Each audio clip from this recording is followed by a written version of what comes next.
Welcome to today's session. We're really honored to have you here with us today and want you to get the most value out of the content. So I just ask that you take a moment, locate the Q&A at the bottom of your screen to get your questions ready.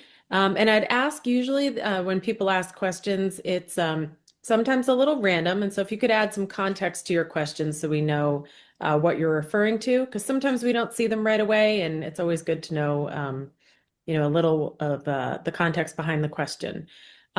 We will first start with who is Blue Mantis? And before I even get into that, which is the fun stuff, I think, I'm going to ask that you go to this link, linkedin.com/company/blue dash mantis and follow us. Okay, because we put a lot of content out on social, a lot of engaging videos, some thought leadership, interesting events that are coming up, different webinars, such as the one you're attending today. And we want you to be notified of those things right away. And you will be doing that by following Blue Mantis. So please make sure you do that before we get into today's session. And we are a next generation security first IT services provider. So what does that mean? Really, it means we work with clients to deliver business outcomes back to their organizations. It's as simple as that. We do that across data center and networking, unified communications, cloud, data analytics. And we do that across North America.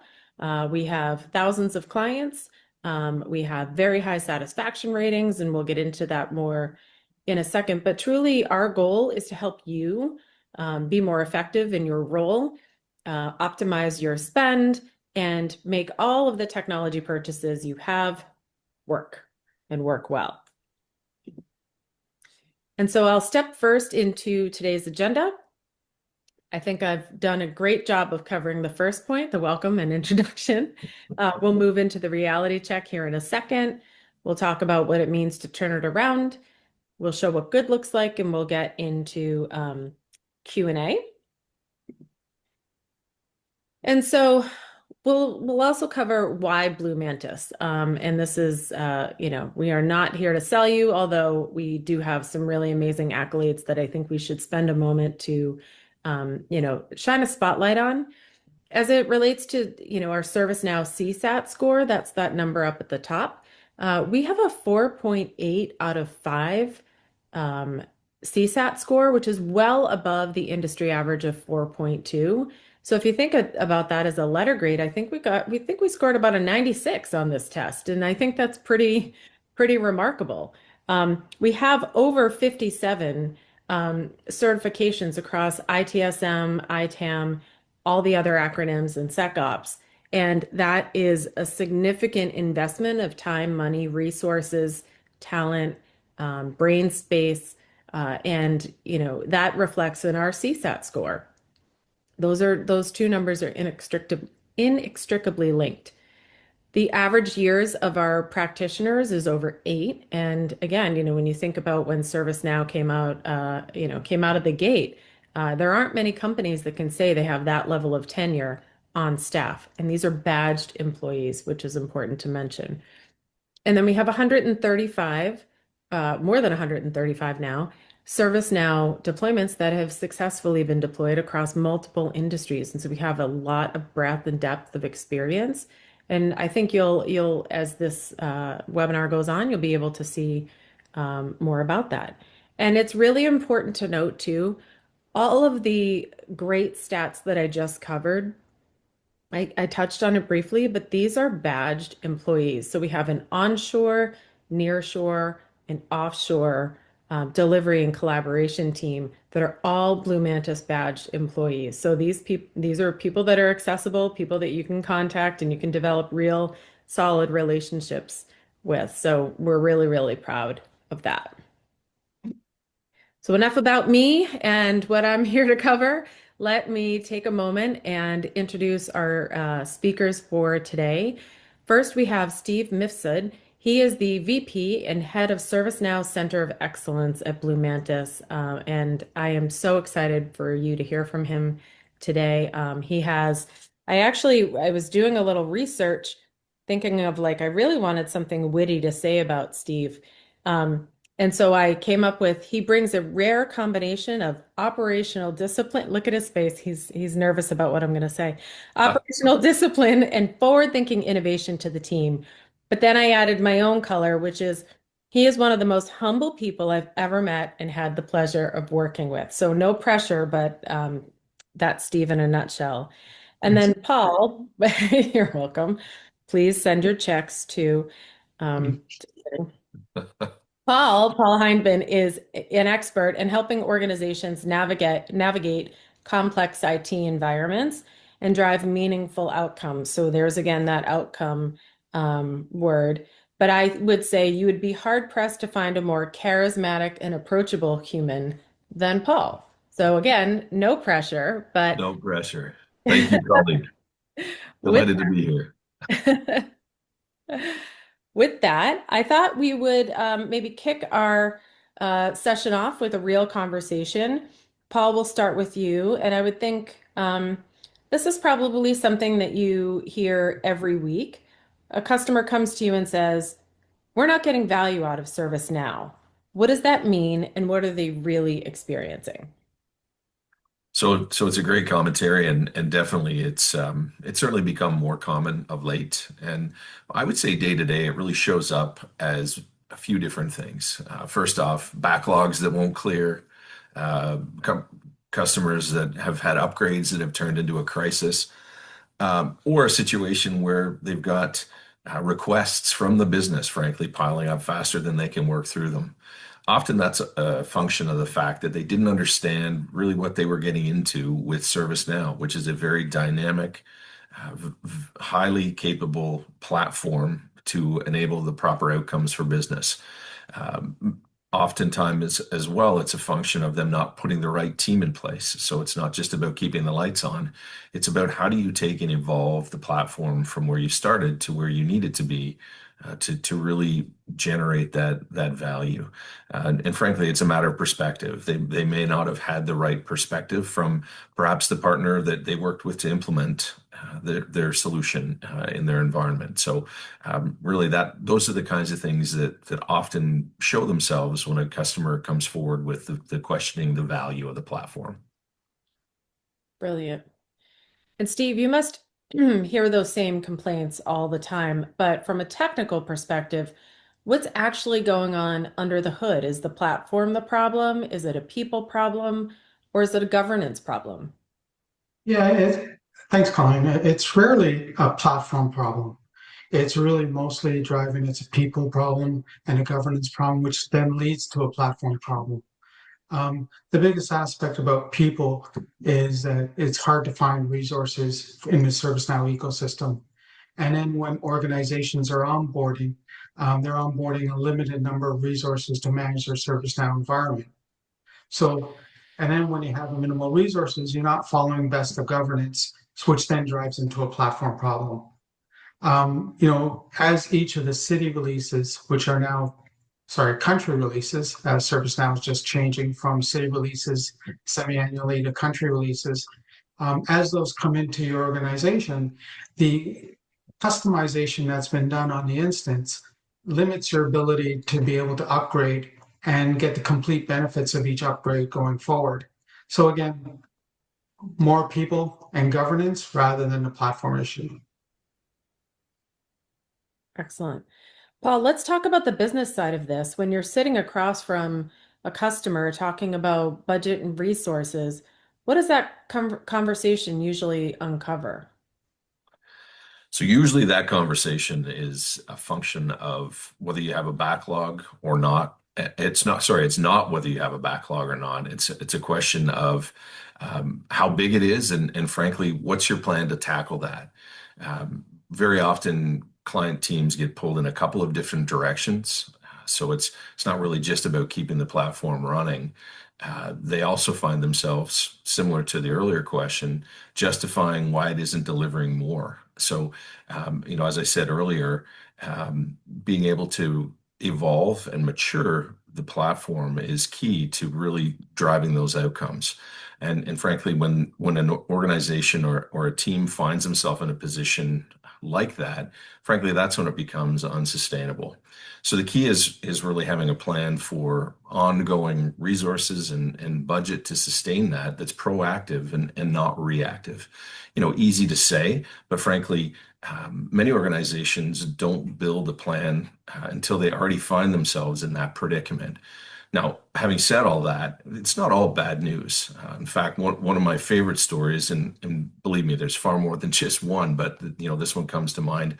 A client that the Blue Mantis had worked very closely with in implementing their instance, and they had the foresight, frankly, probably from some good coaching from our team, but to implement our platform support offering, which frankly was key for them because what that enabled as a function of the offering was a continuous improvement from day one. And the fact of the matter is that enabled them to mature very quickly, stay on track, and really to ward off the question of, you know, delivery of value and appropriate business outcomes.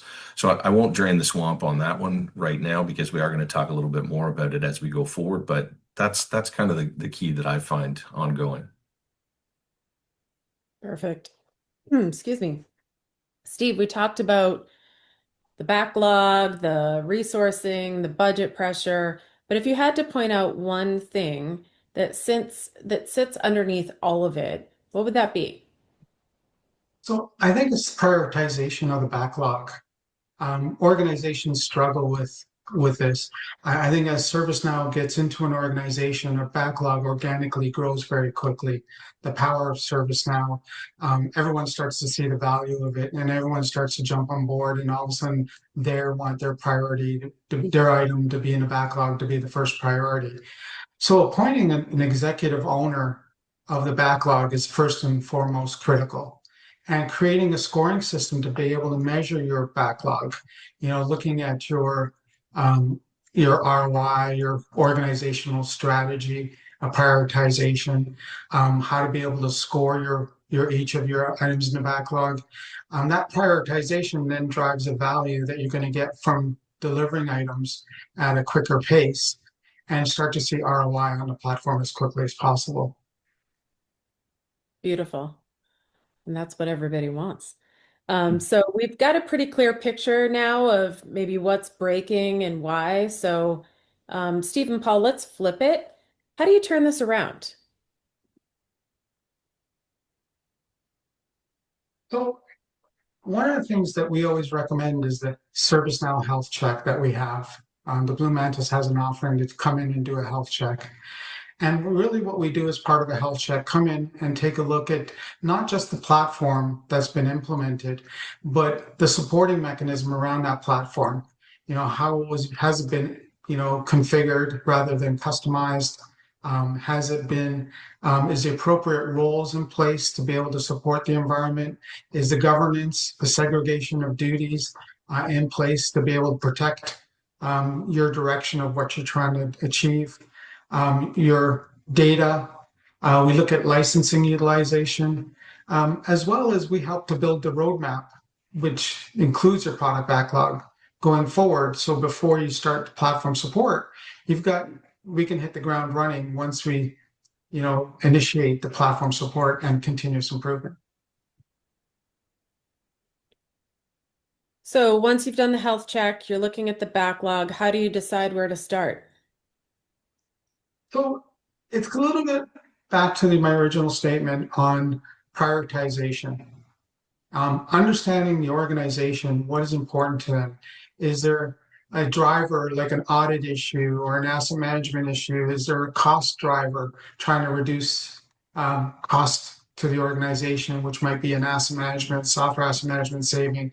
Is there a risk component which brings in security or integrated risk management? Or are you trying to solve an HR? So looking at the different modules and what's important to the organization is the first. Secondly, is looking at each of the items in the backlog and helping with that prioritization.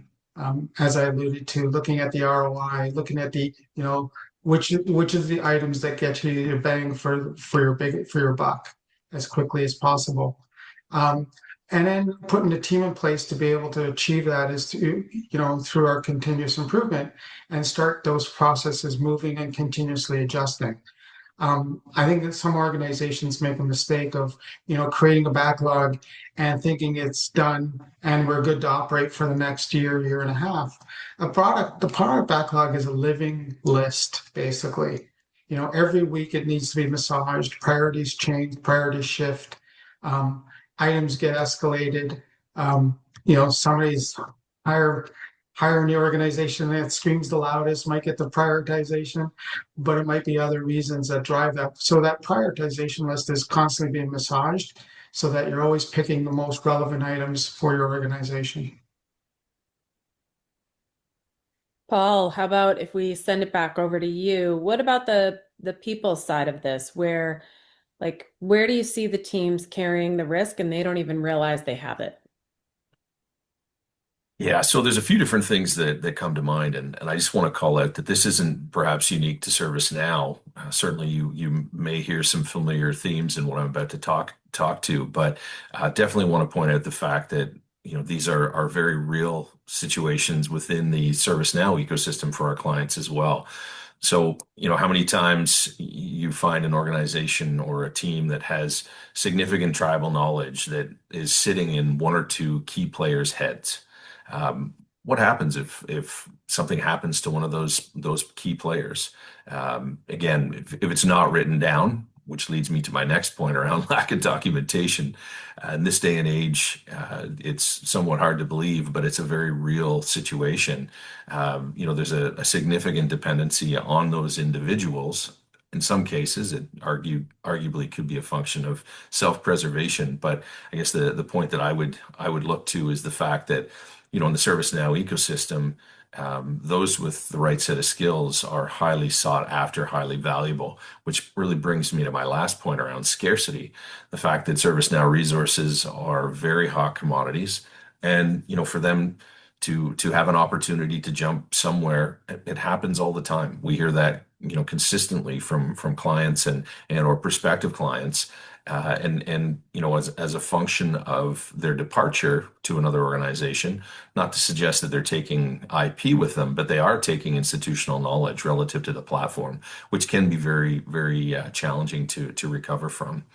I think the one thing that we have found of significant value in the Blue Mantis offering for our clients is the fact that our offering is highly process driven, extremely well documented, and really not people dependent, albeit have some amazing people as a part of the team in delivering and in executing. But the fact of the matter is, it is very well detailed and very rigorous from a documentation standpoint. So, in keeping with a bit of a sports analogy, we can certainly play the next person up extremely well based on the fact that, based on our process, we're not people dependent, which really delivers a high degree of value for our clients. I love it. Now, we've talked about what's broken. We've talked about where to start. Let's talk about what good actually looks like on the other side. So, Steve, let's go to you. What does good look like?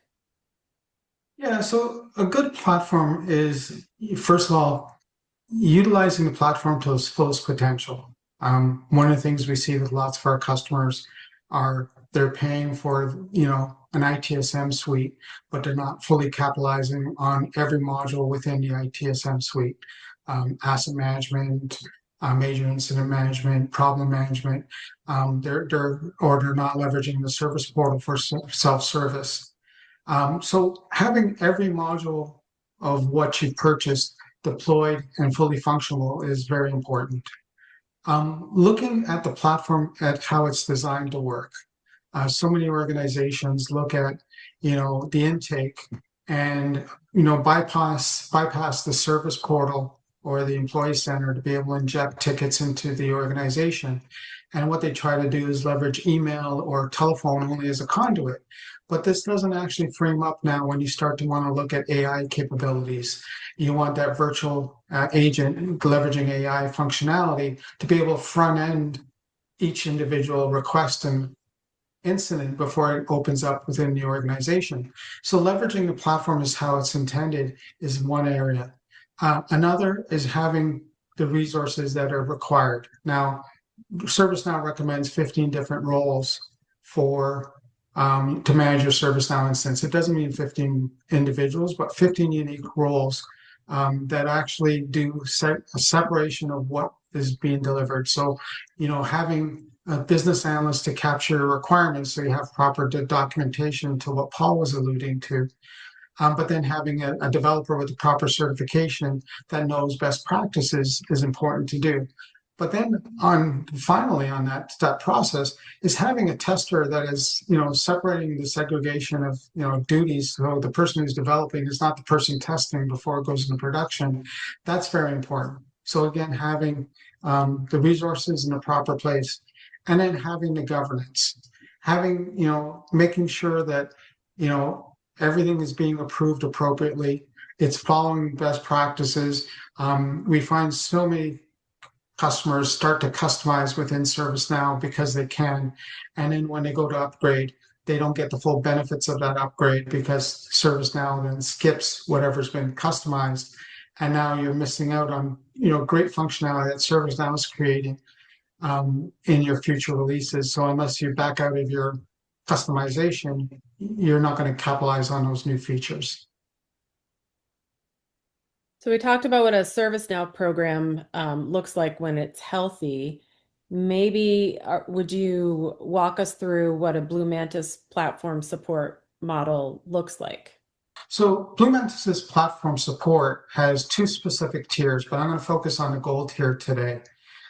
So these are, and you see by the checkboxes is what we actually deliver, and I'll walk through each item is. So Blue Mantis is managing your ServiceNow instance. So part of that we do patch and upgrade management. That means we do all the security patches and the enhancement patches that come down from ServiceNow. We also do all the city, now called country releases for you and your organization. We go through the, evaluation of each release. We make recommendations on what you should incorporate into your environment. We'll do the implementation in your pre-prod environments. We'll test to see if there's any deficiencies, make any repairs or corrections to your environment, and then actually apply that release to your production environment. We also do administration.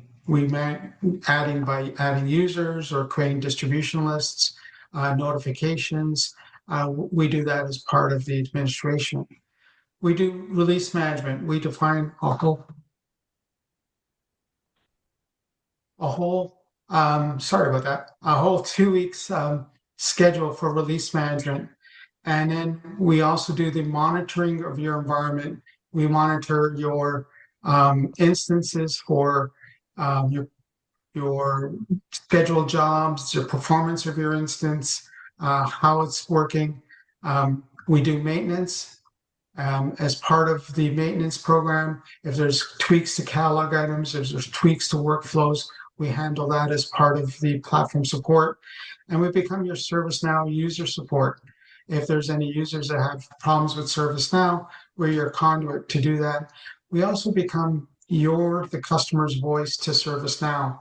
So we open tickets on your behalf and follow up with ServiceNow to get those resolved. The last is the continuous improvement. And in the continuous improvement, we actually create a whole entire rigor of having regular scheduled meetings to prioritize your backlog, as we talked about earlier. But the execution of your backlog on a monthly basis, we're executing and keeping your ServiceNow growing and becoming more versatile for all your end users. I'll push this over to Paul for a second. Paul, you've seen the model in action with customers. What difference do you notice as it relates to their experience? Yeah, so I've got many different examples that I can focus on, but two that are particularly near and dear to my heart. One I'll start with really the whole platform support function enabled them to stay on track. Continuous improvements, frankly, help them evolve and mature the platform far more quickly than I think they even themselves had anticipated. They were able to deploy additional modules within the platform, really without a significant cost engagement, because again, there's an ongoing monthly continuous improvement function that's inherent in the offering that enabled that to happen. Um, and ultimately, rather than going out to try and secure uh, their own resources, they were able to leverage the Blue Mantis bench in terms of our specialized resources, rather than going out and trying to find a high-priced architect themselves, and all the worries that could potentially come with that in terms of maintaining them on staff. And back to what I'd said earlier about, institutional knowledge perhaps leaving with them. The other example that comes to mind is a case where, through that continuous improvement function, there was a key client that's managed to fully automate their onboarding and offboarding through that process, to the extent that they have 100% automation around their access management through a very tight integration that they've enabled with Okta. So the bottom line here is that, these clients really got to a level of maturity that they wouldn't have reached on their own. Not to suggest that they wouldn't have ever gotten there, but as I said a few minutes ago, they got there far faster and far more effectively than they had, originally anticipated. So again, it's not just about, set it and forget it or standing it up and leaving it. It's really about how they were able to keep the platform moving forward, again, to drive the appropriate outcomes that are so critical and so key, from the business and from the board on down. You reminded me of a quote that I'm confident I'll mess up because I'm prepared for it. But what is it that if you want to go fast, go alone, but if you want to go far, you go together? Go together. Did I do it Exactly. right? No, you nailed it. Great job. High fives. Don't do it alone. Don't do it That's alone.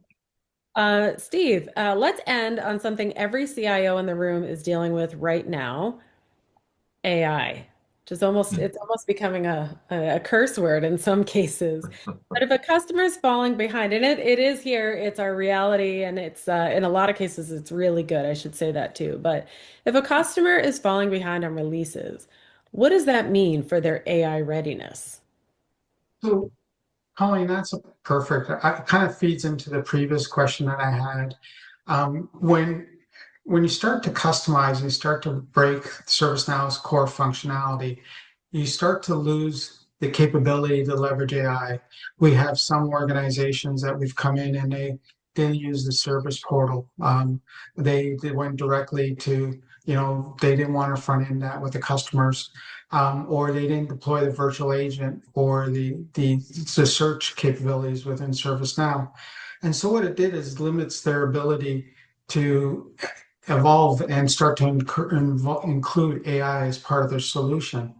The other aspect is what I was alluding to earlier in the skip logs was that when you customize environments, ServiceNow is constantly with every release, including new AI capabilities. You can look at every aspect of, every city release and now country release, but every conference, every session they have is new capabilities that they have in AI that they're pushing down to the environments. And if you've taken a simple area of, and I'll use an example, one of the customers customized their category and subcategory so much that AI was trying to use this component for auto assignment of tickets. It broke that capability. And so we had to revert out back to out of the box capabilities, which sometimes costs more than actually re-implementing, and then being able to get back to where they should have been. So now when AI functionality came down from ServiceNow, they were able to incorporate that into their environment. I think the other aspect of AI that many organizations are starting to look at is their data accuracy. One of the agentic AIs is being able to create knowledge articles based on your ticket closure comments, and yet we find so many service desk and operational folk just closing a ticket and basically not really articulating what they actually did to solve it. They just basically that this has been resolved, right? But without those comments and those details, AI's ability to learn on a problem X, required problem solution Y to resolve, it really can't make the recommendations. So that is also something that's important is your data accuracy. Yeah, and that goes back to speed to market too, right? Exactly. Absolutely. So, any closing thoughts from either of you?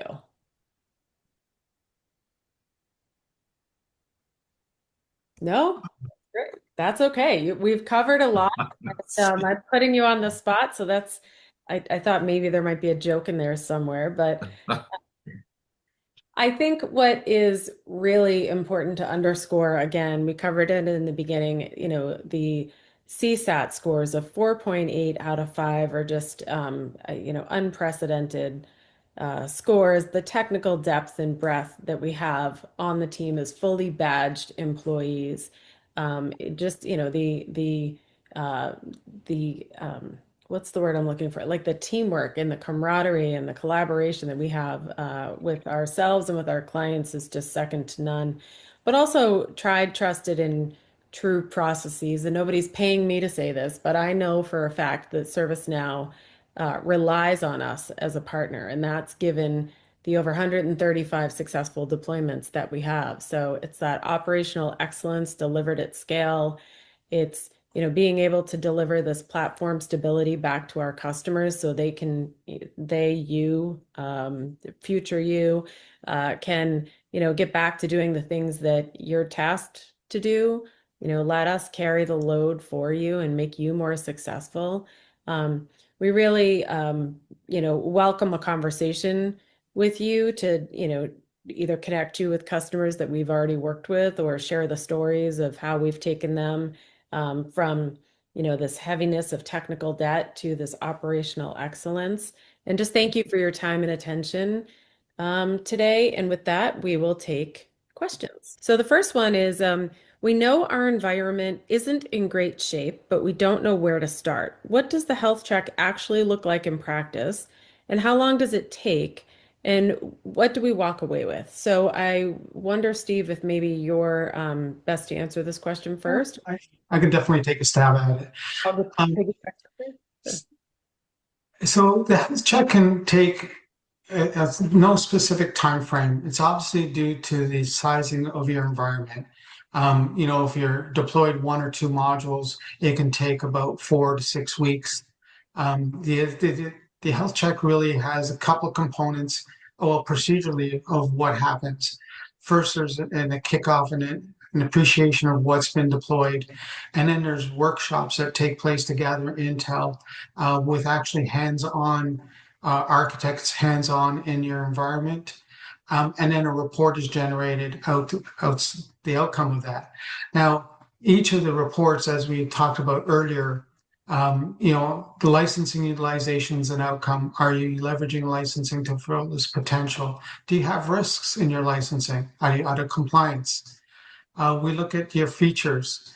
Have you adopted all the capabilities and the features within each of the modules that you have in your purchased? It's amazing how much shelfware goes out there where people are purchasing modules that are not leveraging to the fullest potential. We look at configuration debt. How much have you customized? How much data are you manipulating that can be leveraged from other areas within the platform itself? We look up your workflows and the governance and the ownership of your environment. And we also do an AI readiness. Are you on the right path to be ready for AI? Or do you need to, tweak or change your operating model so that in the future, if you wanted AI, you're ready for it. And I would just encourage folks to scan the QR code to begin your health check. It's a really straightforward um, series of questions. Paul, anything to add on to Steve's points? Uh, no, I mean, I think in classic Steve fashion, he's covered most everything off as it relates to that. So great job. We got another question here, still around health check, so let's stick to this slide still. Our team has been telling leadership for months that we need more resources. Would a health check give us the data to make that case? And what kind of findings typically get leadership's attention? Yeah, I'll take this one on, Colleen. So the health check will be able to articulate, do you have the right resources in place? And by evaluating your ServiceNow deployment and articulating the challenges that you have, are really meant to not expose individual deficiencies, but more organizational deficiencies on not having the proper resources in place. So short answer to the question is yes, the health check will be able to identify, further resources are required or the segregation of duties so that the proper individuals are doing the proper job that they're supposed to do. I have a great question that came in around backlog. We implemented ServiceNow 2 years ago, and we're already behind on our backlog. At what point does it make more sense to bring in platform support versus hiring internally to catch up? Hmm. So first of all, everybody has a backlog, a huge backlog. Some organizations, you hear horror stories that the backlog is 3 years old, 3 years to get something through their backlogs, some, 6 to 8 months. Um, the problem with hiring resources rather than leveraging our help platform support model is that you need to hire at least about 5, 6 resources to equal the skill sets of what we have as part of platform support. You're not going to go out and hire 1, 2 individuals because that 1, 2 individuals might be really good in one area of the module within ServiceNow, but leveraging our resources, you're always getting a resource that's the best. In other words, if your backlog item has an item that is asset management specific, we're going to appoint a developer and a business analyst and an architect with that skill set. If your next backlog item is a security item, we're going to inject a resource with security expertise. So trying to hire with a full set of expertise is next to impossible. That's why leveraging, an organization like ourselves to be able to staff appropriately is a lot easier to do. If I may, Colleen, I do have something to say to this one. And really, I think the way that people should look at or think of the offering is kind of like fractional ownership in that respect. To Steve's point, the idea of going out and hiring, a few different skill sets can be cost prohibitive, frankly, for most organizations. And, when you tie together, both the health check to really assess where you're at in concert with where you're trying to get to, that allows us to, tailor the focus within the platform support offering to be able to, key in on the areas of priority and make sure that that's, best aligned for optimal performance within the environment. But back to the point around funding, and we talked about it earlier in the webinar, the idea that ServiceNow resources are highly sought after and have a tendency to kind of jump around, not only to build resume but to build bank account. The reality of it is by going with a managed service from Blue Mantis and around platform support, you basically take all of those risks or potential concerns out of the equation. So, anyways, just wanted to jump on that one. No, I think that's great because it kind of gets to the next question that I had, which is kind of around like competing priorities and prioritization and also what delivers a faster result back to the business. But so the question is around having multiple departments, HR, IT, security, and finance, all requesting ServiceNow enhancements at the same time. How do you manage that prioritization without the platform team becoming a bottleneck? So, Steve, maybe I'll just, take a quick swizzle on this, but I think the key here really, again, going back to uh, using a couple of offerings in concert, that being the health check and really getting an assessment of where you're at as an organization on the platform, combined with having a kind of an advisory focus from a Blue Mantis standpoint in terms of getting a greater appreciation of what are well, not only the platform elements that you have employed, but ultimately how you're using the platform, where you see it delivering the most value from a business outcomes perspective. So along those lines, we often provide consultative input for clients or advisory input for clients in terms of helping them, you know, establish what are the next few best steps in their process. So that will help them, enable the appropriate decision making and priority focus around the different, um, you know, organizational teams that would be looking for ServiceNow to deliver that value. Obviously, and not to sound like a broken record relative to platform support, but again, the idea of getting that in place, and if you have an existing team, that's there to help support the platform, you can really, move it from a, run the business to improve the business. And you can really determine, which aspects you want to focus on as an entity. And many times, clients, in an effort to keep people keen and interested, want them to focus on the business enhancements that can be brought by the platform. And that's where we pick up, the blocking and tackling day to day. So, Steve, I don't know if there's anything else that you'd add to that, or if I sufficiently sucked the oxygen out of the room on that one. You did pretty good, Paul. Yeah, I think you covered it well. I mean, the Well, only thing, sorry, Colleen, I was going to add, I know there's probably another question, is, leveraging sometimes the platform to be able to assist you with your product backlog. ServiceNow has an ideation and demand management, and we found it works really well that you get all your stakeholders to take an assessment of each of the backlog items and basically let the tool actually drive the score on your prioritization. Measuring items on what is return on investment for the item, how easy is it to deploy? Do we have, is the organization prepared for this type of change?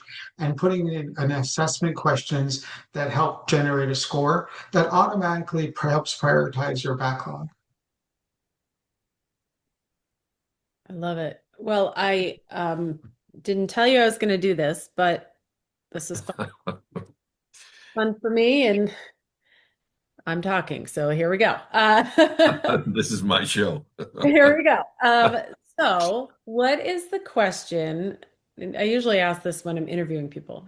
What is the question I'm not asking that I should be asking? Like, how can you equip me to either, go grab the budget from my CFO or get the project approved from, my leadership? What is the question I'm not asking? I'll take a stab at the first one. I guess what is different than our offering than our competitors, right? Um, Many other platform support or continuous improvement models with our competitors are a pool of hours. And that's what we find. It's not and I'll walk through the continuous improvement model, what we have that's different. And basically you get every month you get a pool of hours to do your enhancements and development. And there's basically a tied fixed amount to those hours that you get. And you get, X amount of hours per month. And if you don't use them, you lose them basically scenario. You can't carry them over, you can't save them. Our continuous improvement model is not based on hours. It's based on t-shirt size. And so what we do is we look at your product backlog and we size each of the individual items as t-shirt sizes. And when you sign up for platform support with continuous improvement, you can sign up for a small t-shirt every month or a medium t-shirt or a large t-shirt. Now, if you're signing up for a small t-shirt because your financial limitations are that's really what you can afford. What you can do is if you have an item in your backlog that's medium, you could basically wait 2 months and basically, size up two smalls to make a medium and you leverage it for the previous months. Kind of like when you go to the carnival and you get a teddy bear and you want to size up that long, Trade up. right? And so the biggest thing is you don't lose them. You can accumulate them and they grow. So you can go from, 3 months become a large, right? And so that's one of the biggest benefits. We do hear a lot, I had something for 6 hours and I had 10 hours of labor for this month. I couldn't find anything else to get 4 hours out of it. So I either have to spend more money within the month or I have to lose 4 hours of effort. And I'm just making those numbers up. But that's our biggest differences in our platform support compared to our competitors. I mean, it sounds to me like, and you're not telling me to say this or asking me to say this, but it sounds like it's customer first and it's, you know, go as you grow, or as you need. And I think that's, a customer centric approach, which, um, I would like to give you the phone number of some of our vendors that are not providing the marketing organization that level of support. I That's love good. Paul. What question are we not asking that you maybe wish we would ask? Well, one thing I just wanted to say in addition to what Steve had to say there, obviously the t-shirt sizing is key is of significant value. And just to chime into what you had to say, Colleen, in terms of, customer centricity, when you take a look at the platform support team, we tend to align resources by customer. So in the sense that, you're not just dropping into a pool where people don't have any rapport, relationship, or understanding of the business. They're not just, technologists that understand the platform. We really do try to align the resources according to their understanding. Could be vertical based, or it frankly could be just based on their relationship or involvement they've had with that customer, which we find tends to yield really strong outcomes along those lines. And, taking it all the way back to the very beginning when we're talking about, solutioning and whatnot relative to whether it's standing up an instance or what have you. The other thing that I wanted to just call out from an approach standpoint that we do in each and every is the folks that you engage with on the front end, they're the A team. The folks that you work through the deployment with, they're the A team. And often they're very often the exact same folks that you're dealing with because the notion of continuity is key to overall success from the start. And it's a quick win, frankly. It takes a little bit more care and planning from a resource utilization and management perspective. But ultimately, we've found that those tend to yield or generate the right outcomes for our customers. And when you tie it together, that's really where our CSAT score comes from. Beyond having great folks, it's the manner in which we utilize those folks in the engagement. So That's a great more of an point. answer than a question, I guess. But Oh, I think it's great. I think it's great.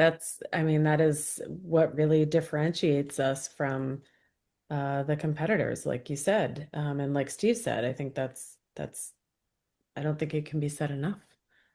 So how about that? there you go. It's perfect.